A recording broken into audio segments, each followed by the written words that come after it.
Waalaikumsalam warahmatullahi wabarakatuh. Alhamdulillahirabbil alamin. Alhamdulillahilladzi anzala sakinatahu fi qulubil mu'minin liyazdatul ma'amin. Asyhadu an la ilaha illallah wahdahu la syarika lahu wa asyhadu anna Muhammadan abduhu wa rasuluh. Allahumma shalli wa sallim wa barik ala Muhammadin wa ala alihi wa sahbihi ajmain. Biasa berarti para kawan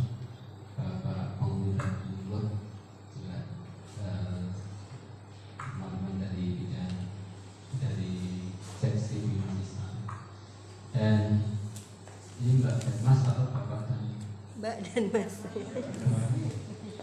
sudah menikah atau akan menikah?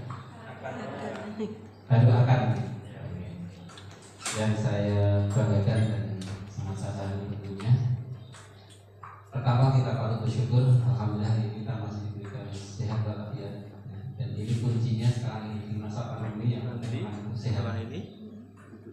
Dan kemudian yang kedua mestinya saya sejak tadi sudah menyampaikan kalau karena hari ini sudah luar biasa. Kita akan dinilai dari Menpan RP dan di kantor banyak tamu dari pusat sehingga kami harus mengikuti dan bersih dan seterusnya.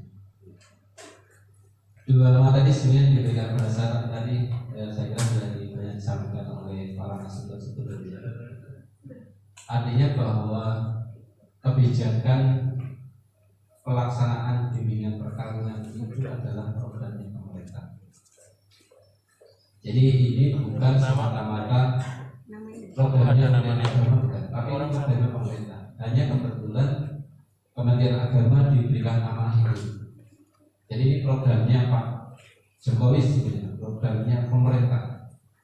Mengapa kita sebut programnya pemerintah? Karena menyadari pemerintah bahwa angka perceraian di Indonesia itu peningkatannya cukup luar biasa dari tahun ke tahun.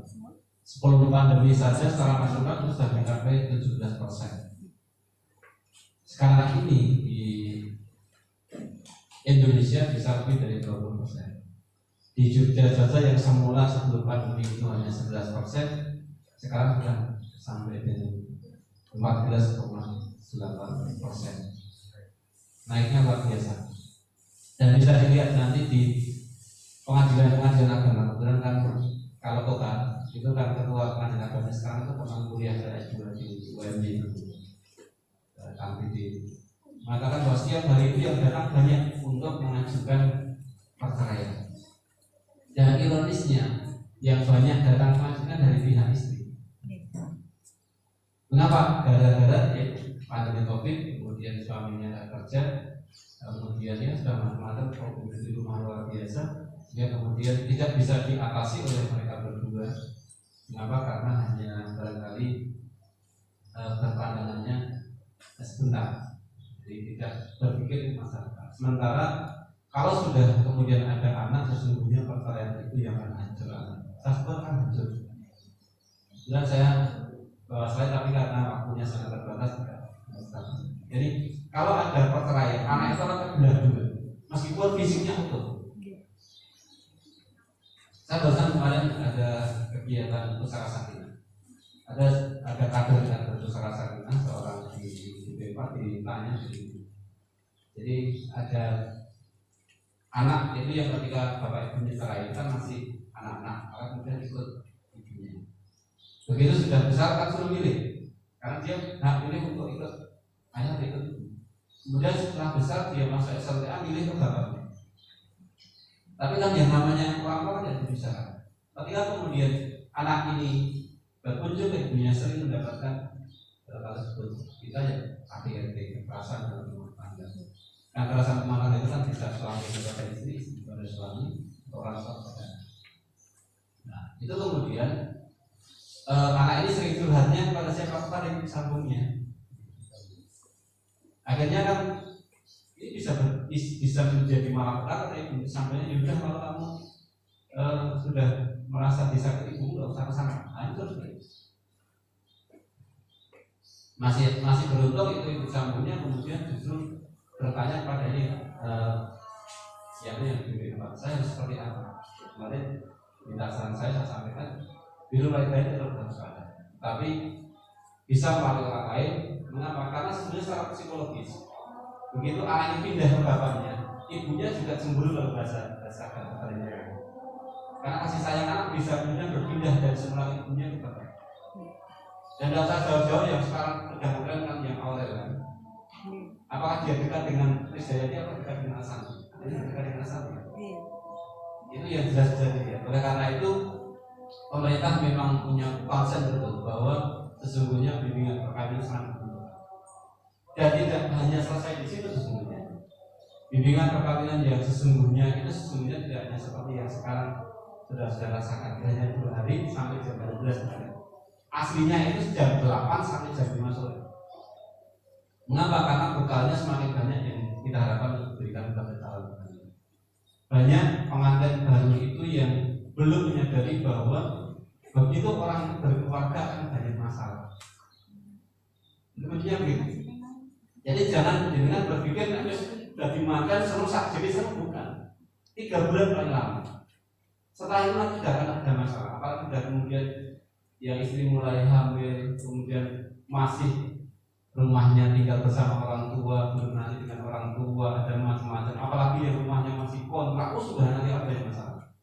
Apalagi di masa pandemi kemudian nanti pekerjaannya nggak menentu, hasilnya nggak bulan nggak jelas itu. Artinya, maka seorang calon pengantin itu harus siap secara fisik, siap secara mental, dan siap secara spiritual. Jadi 3 hal. Jadi secara fisik harus selalu sehat. Nanti hubungannya dengan reproduksi sudah ada materi reproduksi.